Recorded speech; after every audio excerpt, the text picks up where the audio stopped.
এই পূর্ণিমা উড়ো না কে, এদিকে তুফান আইতেছে আর তুমি এই জায়গায় আচার বানাইতেছো এখনো। কিচ্ছু করার নাই, আমার আচার মানে আচার পুরাই কমপ্লিট হয়েছে, আর একটু বাকি আছে। আমি যাতে উঠি আগুনটা নিবা যাবে আর আচারও বানানো হইতো না। আগুনও তো শেষ চেতাছে।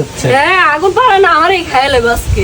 উড়ো উড়ো উড়ো, কিচ্ছু করার তুফান নাই। আবার ঘূর্ণিঝড় মরা আয় বলে পরে কিন্তু তোমার আচার হইতে তোমার হইতে উড়াই যাবে। আমি এই আচার বানাই তারপর যে পরিমাণ তুফান হইতাছে, এই তুফানের মধ্যে বয়ে আচার বানাইছে হইলো।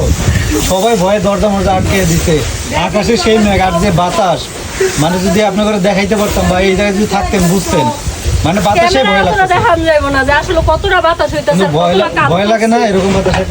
আমার টিন মিন অর্ধেক ছিঁড়া ফেরে গেছে ওই যে বেড়ার টিন।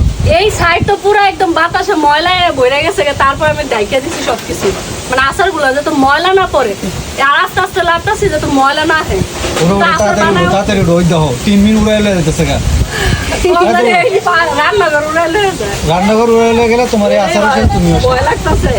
ওরো এই বাতাসের মধ্যে দরকার নেই বানানো। শেষ আর একটু 10 মিনিট। ও তো বাতাস অনুভূত তো আর 1 মিনিট টাইম দিব না। এই 10 মিনিট না চালু রইলে যায়, আল্লাহ জানে। সত্যি বাতাস আজকে মনে হয় এত বাতাস হইতেছে এই প্রথম গ্রামে আসার পরে। গ্রামে আসার পর যতদিন ঝড় তুফান হইছে অতটা ফিল করতে পারিনি, তো আজকে একদম মনে হইতেছে ঘূর্ণিঝড় হইব। এরকম ঘূর্ণিঝড় হইলে মনে এরকমই হয়।